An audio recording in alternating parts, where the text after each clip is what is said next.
Selamat pagi anak-anak sekalian.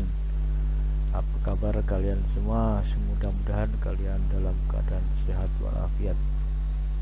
Pagi ini kita akan melanjutkan materi modul 2, yaitu pada kegiatan belajar 3, masih tentang koordinat kartesius. Dan kali ini yang akan kita pelajari adalah kedudukan garis dalam koordinat kartesius. Bagaimana kedudukan garis-garis tersebut? Mari kita ikuti materi ini. Perhatikan pada gambar diagram kartesius yang berwarna kuning ini terdiri dari sumbu X dan sumbu Y. Nah, kemudian untuk memahami posisi garis terhadap sumbu X dan sumbu Y, perhatikan contoh dalam uraian berikut ini. Untuk memudahkannya kita langsung ambil contoh. Misalkan tentukan dua buah titik sembarang pada diagram kartesius. Misalkan titik A yaitu titik 3,2 dan titik B 3,4. Nah, lalu dari dua titik ini kita buat garis ya, garisnya nanti akan kita bernama garis AB. Kita tarik garis AB. Nah, inilah garis yang berwarna merah, ini adalah garis AB. Nah, garis AB ini coba perhatikan arahnya vertikal ke atas. Dia akan sejajar dengan sumbu Y yang saya pertebal dengan warna putih.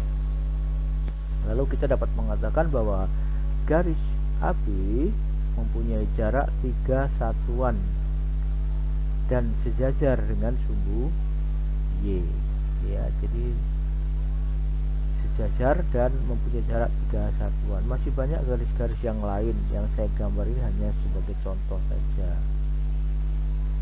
Jadi arahnya sama dengan sumbu Y, dinamakan sejajar karena kedua garis ini jika diperpanjang sampai tak terhingga pun tidak akan pernah ada pertemuan antara kedua garis tersebut.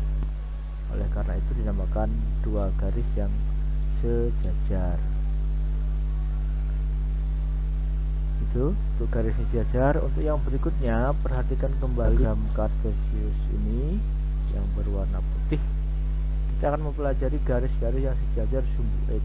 Ya, seperti tadi, untuk memahaminya kita akan bahas dalam sebuah contoh. Pertama-tama kita tentukan dua buah titik sembarang. Misalkan titik A 3,2 dan titik C negatif 3,2. A nya 3,2 dan C nya negatif 0,2. Jika kedua titik ini diperhubungkan, akan terbuatlah sebuah garis.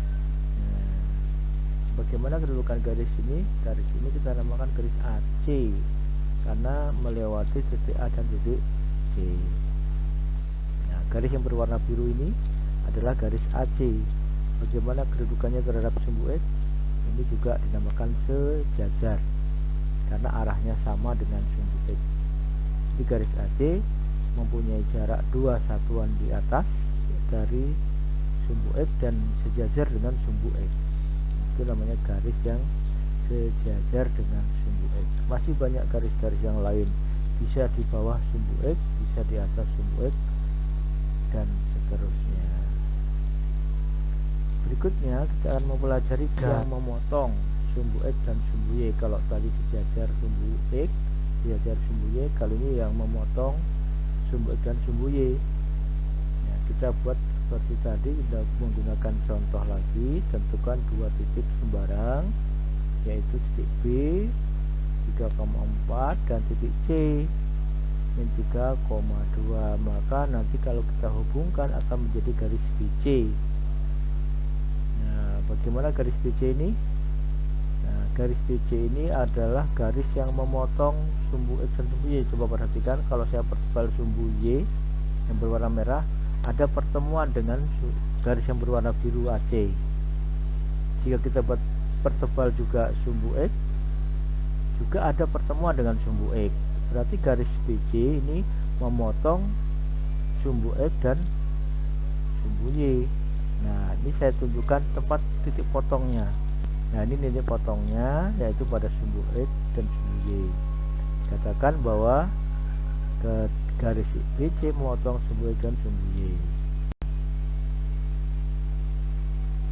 Selanjutnya dua garis yang saling berpotongan.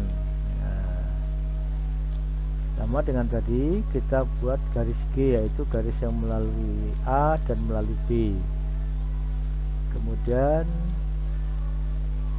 apabila kita buat garisnya, ini adalah garis G. Lalu apabila kita buat garis L yang melalui A dan melalui C, jika kita tarik garis AC, maka garis AC dan garis AB saling berpotongan. Nah, berpotongannya di titik 3,2, bukan negatif 3,2 ya, di 3,2.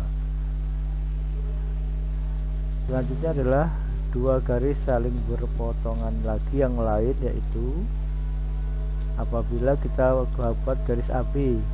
Ya, ini garis yang melalui AB akan berpotongan dengan garis L yang melalui BC. Ya, ini garis melalui BC. Nah, garis ini berpotongan di titik 3,4. Ya. Selanjutnya dua garis berpotongan yang lain adalah garis G yang melalui AC. Ya, jika kita tarik garis AC dan garis L ini melalui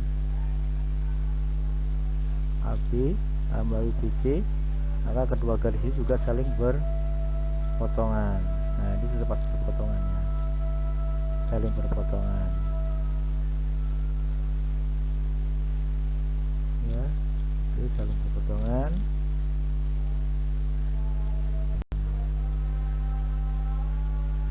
Gabungan garis dengan garis terhadap sumbu X dan sumbu Y, bisa sejajar sumbu X, bisa sejajar sumbu Y, bisa saling berpotongan sesama garis, bisa sejajar garis dengan garis juga bisa. Nah, ini untuk sebagai latihan tes formatif, silahkan kerjakan di kertas folio lalu dikumpulkan melalui Google Classroom, dan dikirim melalui Google Classroom, diupload fotonya, digambar di kertas berpeta. Ya, silahkan dikerjakan di rumah, boleh bekerja sama dengan teman-temannya. Sekian, mungkin mudah-mudahan ini bermanfaat untuk semua. Mudah-mudahan juga bisa menjadikan dasar untuk mempelajari materi berikutnya. Sekian, assalamualaikum warahmatullahi wabarakatuh.